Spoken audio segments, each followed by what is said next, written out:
Imagine walking through a crowded city street. Everywhere you look, people are glued to glowing screens, shuffling like sleepwalkers, repeating the same words they've heard 1,000 times on television, scrolling endlessly through the same recycled content online.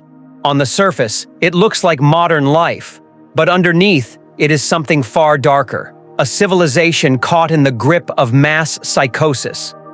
Mass psychosis is not simply people being wrong. It is when entire societies descend into collective delusion. It's when stupidity is not just an individual flaw but becomes contagious, spreading like a virus. Suddenly, bad ideas are no longer mocked, they're celebrated. Lies are repeated so often that they harden into truth. People stop thinking for themselves and instead look around to see what the majority believes, then adopt it blindly.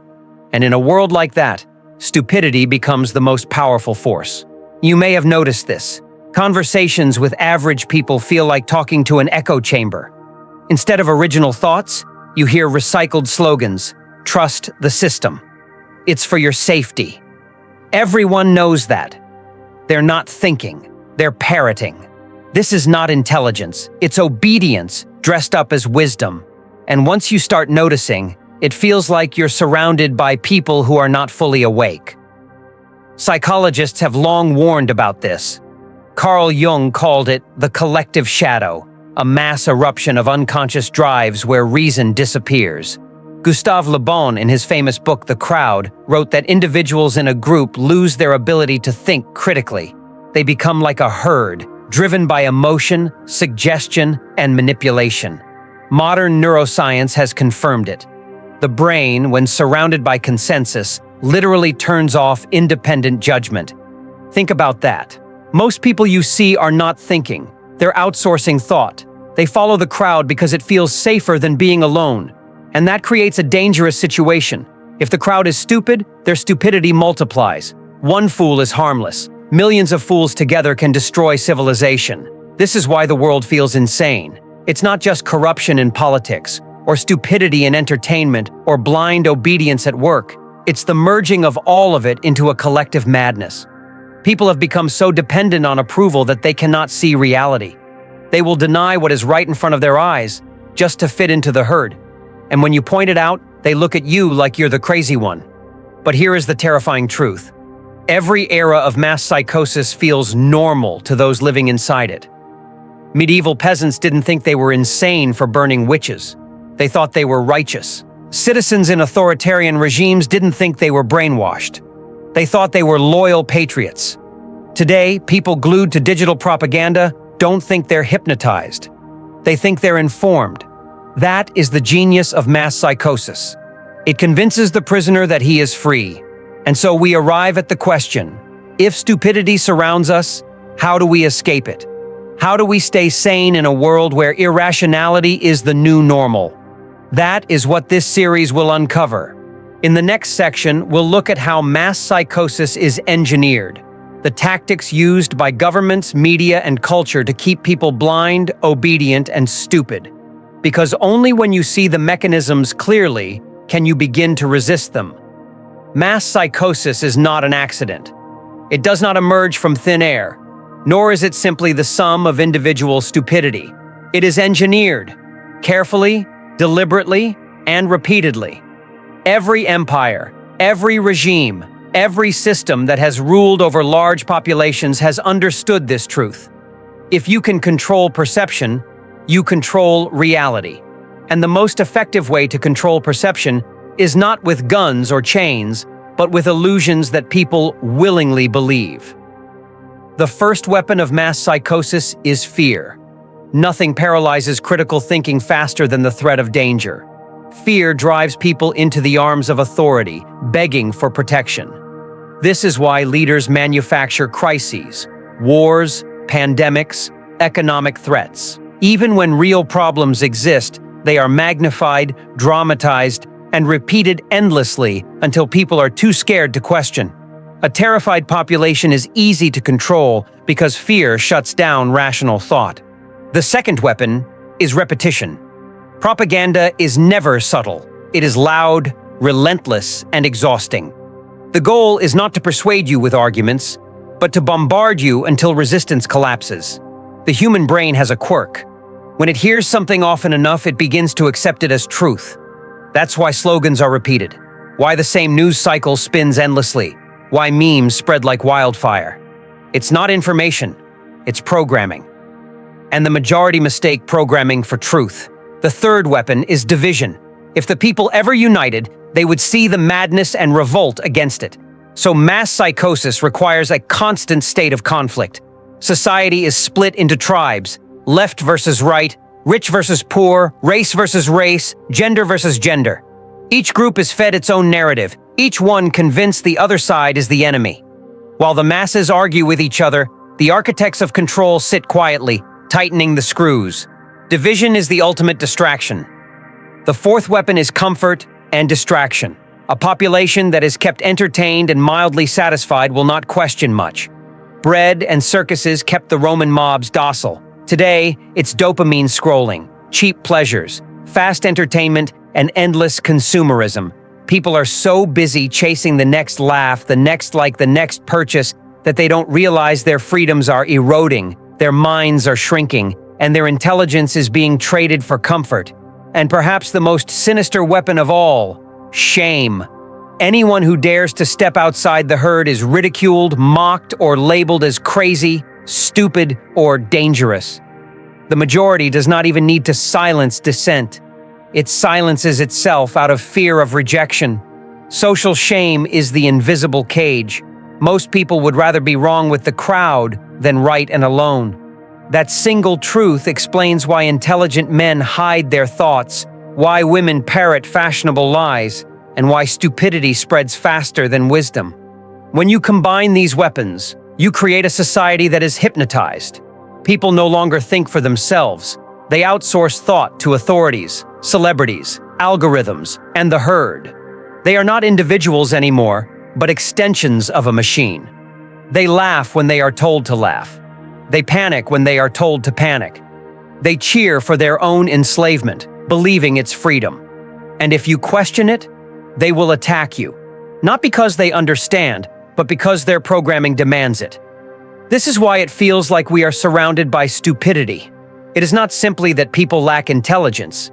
It is that their intelligence has been hijacked. Their mental energy is trapped in loops of fear, distraction, and obedience. They have the hardware of a thinking brain, but the software of a follower. And once this virus spreads, mass psychosis becomes self-sustaining. The herd polices itself. The hypnotized enforce the hypnosis. But here is the paradox. Not everyone falls for it. Some people, for reasons of temperament or trauma or sheer stubbornness, resist programming. They look around and see the absurdity. They see the contradictions. They notice the lies. And this small minority often feels isolated, frustrated, even despairing, because they live among people who no longer seem awake. To be sane in a world of madness feels like being insane. Yet history shows that these rare individuals, the ones who resist mass psychosis, are the seeds of renewal. Every revolution, every breakthrough, every awakening in human history has begun with a small group refusing to follow the herd. The architects of control know this, which is why they fear independent thinkers more than anything else. A single person who dares to think can shatter illusions for thousands. So the question becomes, if mass psychosis is engineered, how do you escape it? How do you avoid being dragged down by the stupidity of the crowd? How do you stay sane in a world that is actively trying to erase your sanity? That's what we'll uncover in the final section. The practical steps to resist mass psychosis, protect your mind, and escape the stupidity surrounding you. If you've ever felt like the world around you is spiraling into stupidity, you're not imagining it. But here's the hard truth. You cannot change the herd. You cannot wake up the masses with a single speech, a single video, or even a lifetime of argument. Collective delusion has its own momentum. The crowd will not thank you for pointing out its madness. It will crucify you for it. So the first rule of escaping mass psychosis is this: stop trying to save everyone. Save yourself first. Escaping begins in the mind. The most dangerous weapon of mass psychosis is not propaganda itself. It's your own unconscious tendency to absorb it. The human brain is wired for mimicry. We mirror those around us. When everyone is panicking, we feel panic. When everyone repeats a slogan, we feel the urge to repeat it too. This is not stupidity, it's biology, which means the first step is ruthless self-awareness. You must catch yourself when you are being pulled into herd emotion. When everyone else is reacting, pause. Ask, do I truly believe this? Or am I just absorbing it? That single question creates distance between you and the madness. The second step is to control your inputs. The average person scrolls, watches, and listens without filter, drinking from the fire hose of mass psychosis. They don't realize that every headline, every meme, every viral outrage is shaping their worldview. If you want to stay sane, you cannot consume what the herd consumes. You must become deliberate. Read older books instead of chasing the latest trend. Listen to thinkers who are hated by the mainstream, because if they are hated, they are at least independent. Limit your exposure to news cycles that exist only to keep you fearful and reactive. Guard your mind like you would guard a fortress, because propaganda seeps in through the smallest cracks. The third step is to build inner strength through solitude. Mass psychosis thrives on noise, crowds, and constant stimulation. That's why most people cannot be alone. They're terrified of facing their own thoughts. But solitude is where independent thought is forged. Spend time in silence. Walk without headphones. Write down your observations. The more comfortable you become with solitude, the less grip the herd has over you. Because once you stop needing their approval, their madness cannot infect you. The fourth step is practicing brutal honesty with yourself. Mass psychosis survives because people lie to themselves first and to others second. They tell themselves they believe what they're told, when deep down they feel the cracks. To escape, you must sharpen your honesty like a blade. Do not lie to yourself to fit in. Admit when something feels false. Admit when you don't know. Admit when the evidence doesn't add up. This creates a psychological immune system.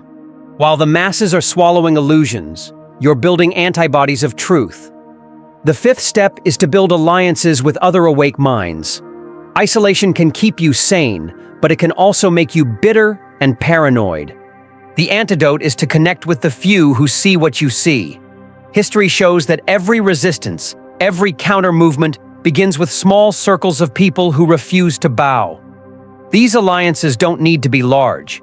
Even two people who think clearly can become each other's lifeline in a world gone mad. Seek depth, not numbers. One honest conversation is worth more than 1,000 shallow approvals. The sixth step is to train your mind to think long-term. Mass psychosis feeds on immediacy. Today's crisis, today's outrage, today's trend. People are so busy reacting that they lose all perspective. If you want to escape, you must think in decades, not hours. Ask yourself, how will this look in 10 years? How have past societies fallen into the same traps? What remains true no matter how the herd shifts? Long-term thinking lifts you out of the storm of panic and places you on higher ground, where clarity lives. Finally, the seventh step is to accept that you will be misunderstood. This is the price of sanity. If you choose truth over conformity, you will be labeled arrogant, cynical, even dangerous. The herd cannot tolerate deviation, so it will shame and ridicule you. But once you expect this, it loses its sting. Remember, history is full of men who were mocked in their lifetime, only to be recognized later as visionaries. Better to be hated for thinking clearly than loved for joining stupidity. Escaping mass psychosis does not mean building a bunker and cutting off the world. It means walking through the madness without becoming part of it. It means using the herd without being absorbed by it. It means seeing illusions for what they are and choosing not to kneel before them. In short, it means reclaiming your mind. And here is the ultimate paradox. When you do this, you become dangerous. Not because you seek power, but because you cannot be controlled by the tricks that control everyone else. The hypnotized cannot understand it, but they can feel it. A man who is immune to mass psychosis radiates something rare: calm clarity in a world of chaos. That clarity terrifies people because it exposes their blindness.